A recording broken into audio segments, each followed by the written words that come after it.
So it's day 3, there you are, day 2, I beg your pardon, of the Commission of Inquiry that's probing political interference within the SAPS. Yesterday we heard from the KZN top cop in Nhlanhla Mkhwanazi, who was back on the witness stand or the hot seat later on today. He spoke about how the political killings task team essentially led to significant arrests, including that of Katiso Molefe, I beg your pardon, Katiso KT Molefe and Vusimuzi Matlala. We know both men, of course, have had court dates within the week.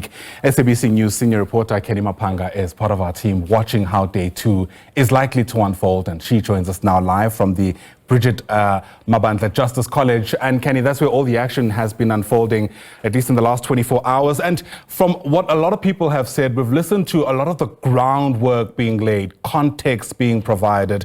And of course, there's hopes today that we'll hopefully get to the substance of some of those claims.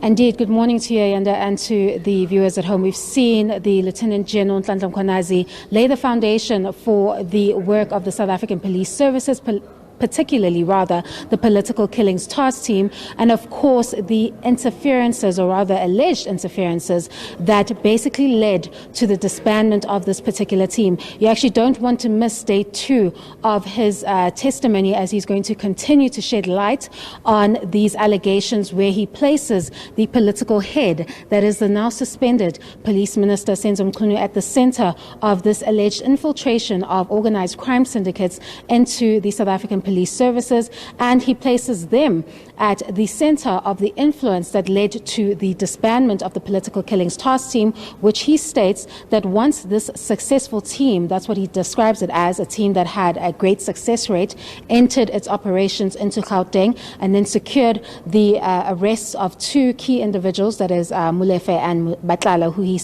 says are organized crime syndicates, allegedly, that is motivated by alleged corruption in the issuing of tenders across the country. Once they entered and secured those particular arrests, then they saw the disbandment of the political killings task team, which he says he learns about from a WhatsApp message, not actually from the police minister himself, stating that there was a bit of an overreach there by the police minister, because he was now going into the operations of the South African Police Services and not acting as its political head, driving policy.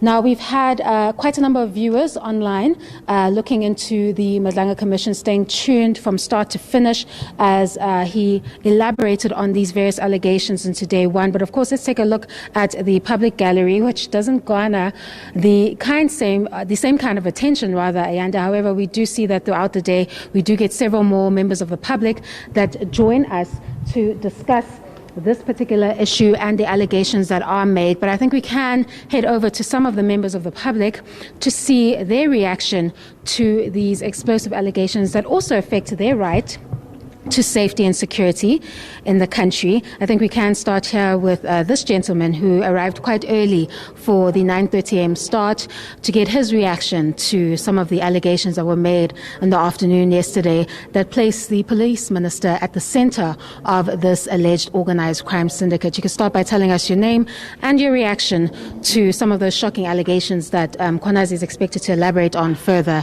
this morning. Good morning. My name is Public Ngobeni.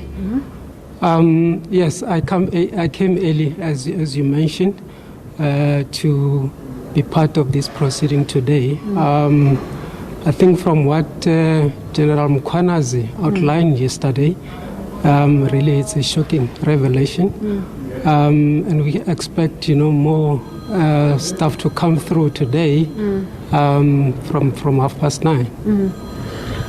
What was difficult for you to fathom about the kind of infiltration that he was describing just from the political killings task team alone? He hasn't even gotten to the meat of his evidence yet, but already he's provided information that draws links between some of these accused, a former detective of SAPS, the issuing of tenders and the alleged corruption in these tenders, and the number of murders, gruesome murders that we've seen take place in South Africa. And then he places the now suspended police minister at the central, connection of these organized crime syndicates and the work they carry out, or the operations they carry out, allegedly, in South Africa.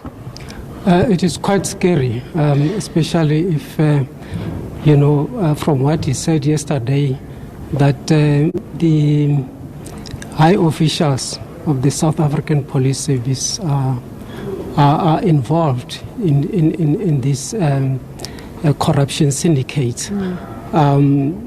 It's really put our criminal justice system at the center of criminality in the country, which is very scary. These are the organ of states, which we expect them to, protect the public from criminality. But if they are the ones who are, involved in such scary criminality, is very scary. Thank you very much, sir. The quite shocking news there, Ayanda. Of course, not inspiring public confidence. I'll try to speak to maybe one more member of the public who's also arrived quite early here to catch on to these proceedings that are going to start at 9:30 this morning. I'm sure you've been tuned in since day one of the Madlanga Commission. You can start by introducing your name and then, of course, let us know, does this erode your trust in these institutions that are tasked with preserving the rule of law in the country? Good morning. My name is Konanani Heperaligiria, and all that I hate is that I do have the trust and confidence in the process that are actually unfolding, and that is so because there are two commissions of inquiries that have actually kickstarted in September. Of course, the first one is the TRC Commission, which is led or headed by Sisi Kampempe, and then we also do have the Madlanga Commission, which is led by Mbuyiseni Madlanga.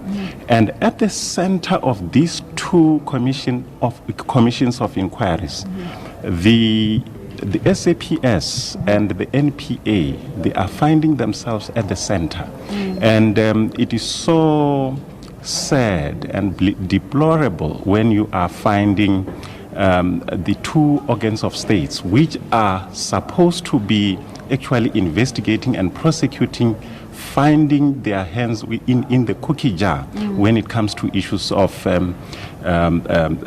corruption, defeating the ends of justice, malfeasance, and all other things that have been said, more especially with the adducement of evidence, which was actually led by Lieutenant General Nhlanhla Mkhwanazi. But over and above, I believe that the recommendations and the findings will be taken into cognizance by the bureaucratic leadership of course, these two institutions. But the fact that all these organizations, they are at the center of two commissions of inquiries, it is quite sad. It's quite sad. Yes. Thank you very much. That's another member of the public that, although these allegations are quite shocking, remains confident in these critical institutions, that they'll find the remedy that they need to inspire confidence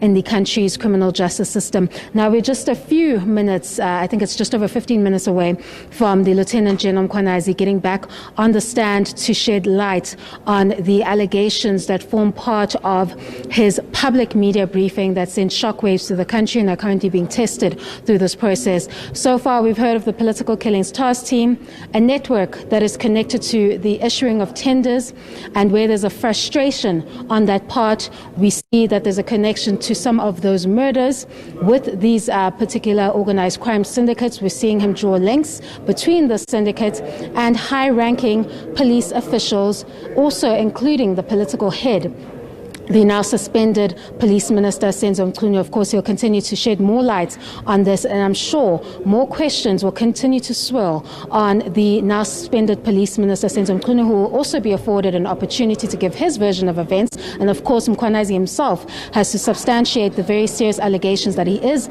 making against Mchunu. But the picture is looking quite grim that is being painted about Mkhwanazi and this alleged organized crime syndicate that has allegedly infiltrated the South African police services and seems to destroy anything in its path that frustrates its operations. We expect that hearing will begin at 9:30 a.m. this morning. Over to you in studio.